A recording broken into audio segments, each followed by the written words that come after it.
नमस्कार. पुनर्विकास किंवा रिडेव्हलपमेंट हा शब्द ऐकला की आपल्यापैकी कित्येकांच्या मनात एकदम आशा आणि थोडासा गोंधळ दोन्ही एकत्र येतो, नाही का? म्हणजे जुन्या घराचं एक सुंदर नवीन स्वप्न तर दिसतं, पण तिथपर्यंत पोहोचण्याचा रस्ता तो मात्र खूपच क्लिष्ट आणि कायद्याच्या कचाट्यात अडकलेला वाटतो. म्हणूनच हा सगळा प्रवास सोपा करून सांगण्यासाठी आपण हे सविस्तर विश्लेषण बघणार आहोत. चला तर, मग थेट मुद्द्यालाच हात घालूया. एक साधा प्रश्न. आपली इमारत या मोठ्या बदलासाठी, या रिडेव्हलपमेंटसाठी खरंच तयार आहे का? याच प्रश्नाचं उत्तर शोधण्यासाठी आपण पुनर्विकासाचा प्रत्येक टप्पा अगदी सुरुवातीच्या कागदपत्रांपासून ते नवीन घराची चावी हातात पडेपर्यंत एकदम सोप्या भाषेत समजून घेणार आहोत. बरं, तर आपला आजचा प्रवास कसा असणार आहे? आपण 6 मुख्य टप्प्यांमध्ये ही प्रक्रिया समजून घेणार आहोत. प्रक्रियेची सुरुवात कशी होते, योग्य डेव्हलपर कसा निवडायचा, मंजुऱ्या मिळवण्याचा चक्रव्यूह काय असतो, मग तात्पुरतं स्थलांतर, त्यानंतर बांधकाम आणि शेवटी नवीन घराचं हस्तांतरण. हा आहे आपला रोडमॅप. चला तर मग, सुरुवात करूया पहिल्या टप्प्यापासून. म्हणजे प्रत्यक्ष कामाला सुरुवात होण्याआधी काय काय करावं लागतं? इथे सगळ्यात महत्त्वाचं आहे सोसायटीची कायदेशीर बाजू पक्की करणं. आणि हो, सगळ्या सदस्यांना एकाच मतावर आणणं. आणि यातला पहिला आणि सगळ्यात मोठा अडथळा तो म्हणजे जमिनीची मालकी. सोसायटीच्या नावावर जमिनीची कायदेशीर मालकी आहे का, यासाठी लागतं कन्व्हेयन्स डीड. हे असं डॉक्युमेंट आहे जे जमिनीची मालकी मूळ बिल्डरकडून सोसायटीच्या नावावर आणतं. आणि हे जर नसेल तर रिडेव्हलपमेंटची गाडी जागेवरून हलणारच नाही. आता आपल्यापैकी अनेकांच्या मनात प्रश्न आला असेल, अरे पण आमच्या बिल्डरनी तर कन्व्हेयन्स करूनच दिलं नाही, मग काय? तर इथेच एक खूप महत्वाचा कायदेशीर मार्ग आहे, तो म्हणजे डीम्ड कन्व्हेयन्स किंवा मानवी अभिहस्तांतरण. म्हणजे जर बिल्डर सहकार्य करत नसेल तर कायद्याने आपण जमिनीची मालकी मिळवू शकतो. मुंबईतल्या कित्येक जुन्या सोसायट्यांसाठी हाच तर रिडेव्हलपमेंटचा दरवाजा उघडणारा मार्ग ठरला आहे. ठीक आहे, समजा जमिनीची मालकी मिळाली. पण पुढचं मोठं आव्हान आहे सोसायटीतल्या सगळ्या सदस्यांची संमती मिळवणं. आणि हो, इथेच एक जबरदस्त सकारात्मक बदल नियमांमध्ये झाला आहे, जो अनेकांना माहिती नसेल. हा बदल म्हणजे अक्षरशः गेम चेंजर आहे. आधी काय व्हायचं, 70% लोकांची संमती लागायची. म्हणजे काही मोजक्या लोकांनी जरी विरोध केला तरी चांगला प्रकल्प रखडून पडायचा. पण आता तसं नाही. महाराष्ट्र सहकारी संस्था कायद्यात झालेल्या दुरुस्तीनुसार आता फक्त 51% सदस्यांची संमती असली तरी रिडेव्हलपमेंटचा निर्णय घेता येतो. यामुळे जुन्या धोकादायक इमारतींचा पुनर्विकास खूपच वेगाने होऊ शकतो. ओके, तर संमती मिळाली. आता येतो सगळ्यात महत्त्वाचा टप्पा, योग्य डेव्हलपर निवडणं. हा आपल्या पुनर्रचनेच्या प्रवासातला एक महत्त्वाचा भागीदार असतो. त्यामुळे ही निवड खूप विचारपूर्वक करावी लागते आणि त्यासाठी एक मजबूत कायदेशीर करार असणं तर अत्यावश्यक आहे. मग डेव्हलपर निवडताना काय बघायचं? तर ही एक चेकलिस्टच आहे असं समजा. त्याची आर्थिक स्थिती मजबूत आहे का?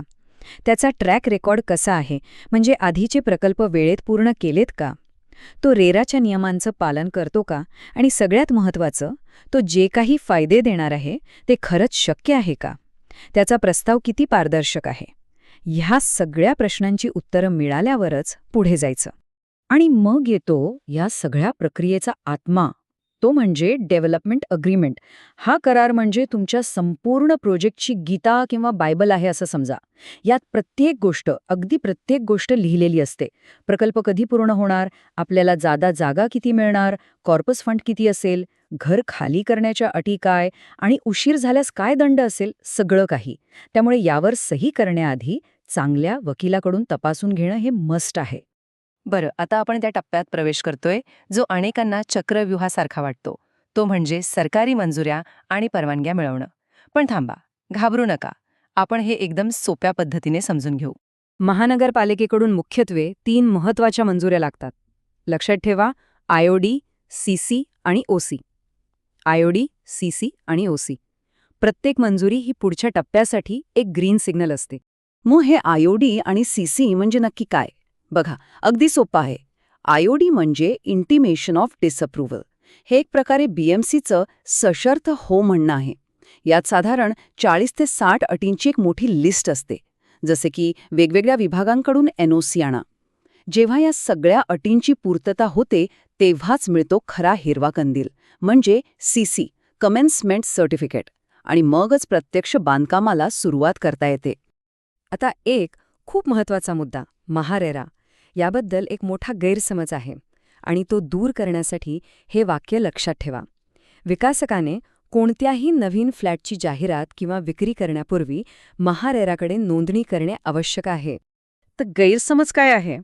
लोकांना वाटतं की रेरा रजिस्ट्रेशन बांधकाम झाल्यावर होतं, पण हे साफ चुकीचं आहे.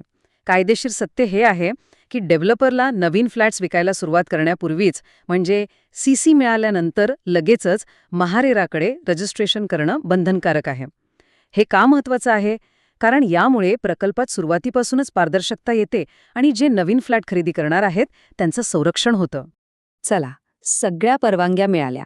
आता येतो तो टप्पा ज्यात कागदपत्रांपेक्षा जास्त भावना गुंतलेल्या असतात. तो म्हणजे तात्पुरतं स्थलांतर. आपलं घर सोडून काही काळासाठी दुसरीकडे जाणं. पण या काळात रहिवाशांचे हक्क काय आहेत आणि त्यांची सुरक्षा कशी जपली जाते हे पाहणं महत्वाचं आहे. या स्थलांतराच्या काळात काही हक्क हे मिळायलाच हवेत. यात तडजोड नाही. जसं की राहण्यासाठी योग्य मासिक भाडं, आणि ते वेळेवर मिळायला हवं. नवीन घरात परत कधी येणार याची एक स्पष्ट डेडलाईन असली पाहिजे. आणि या सगळ्या गोष्टी एका कायदेशीर करारामध्ये, रिलोकेशन अग्रीमेंटमध्ये लिहिलेल्या पाहिजेत. उशीर झाल्यास डेव्हलपरला दंड काय असेल हे सुद्धा त्यात स्पष्ट असायला हवं. हा करारच रहिवाशांचं सर्वात मोठं सुरक्षा कवच आहे. आणि आता सुरू होतो प्रत्यक्ष कामाचा टप्पा, जिथे जुनी इमारत जाऊन नवीन स्वप्न उभं राहतं, म्हणजे बांधकाम. पण याला किती वेळ लागतो आणि यावर देखरेख कशी ठेवली जाते ते आता समजून घेऊया. एक गोष्ट लक्षात ठेवली पाहिजे, रिडेव्हलपमेंट म्हणजे काही महिन्यांचा खेळ नाही. हा एक मोठा प्रवास आहे. साधारणपणे एका मध्यम आकाराच्या इमारतीच्या बांधकामाला 24 ते 36 महिने म्हणजे 2 ते 3 वर्ष सहज लागतात.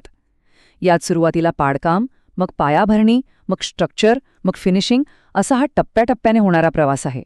पण मग प्रश्न येतो की बांधकाम चांगल्या दर्जाचं होतंय की नाही हे कोण तपासणार?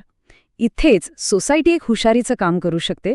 ते म्हणजे स्वतंत्र प्रोजेक्ट मॅनेजमेंट कन्सल्टंट म्हणजेच PMC नेमणं. हे PMC म्हणजे बांधकाम साईटवर सोसायटीचे डोळे आणि कान बनून काम करतात. वापरलं जाणारं मटेरियल योग्य आहे का, काम वेळेत होतंय का, या सगळ्यावर ते लक्ष ठेवतात. आणि आता या सगळ्या प्रवासाचा शेवटचा पण सगळ्यात आनंदाचा आणि रोमांचक टप्पा, नवीन घराच्या चाव्या हातात घेण्याची वेळ. नवीन घरात प्रवेश करण्याआधी एक डॉक्युमेंट सगळ्यात महत्त्वाचं आहे. ते म्हणजे OC ऑक्युपेन्सी सर्टिफिकेट किंवा भोगवटा प्रमाणपत्र. हे BMC कडून मिळतं आणि हे सर्टिफिकेट सांगतं की इमारत सर्व नियमांनुसार बांधली गेली आहे, सुरक्षित आहे आणि आता राहण्यासाठी कायदेशीररित्या योग्य आहे. या OC शिवाय घरात राहायला जाणं हे बेकायदेशीर आहे.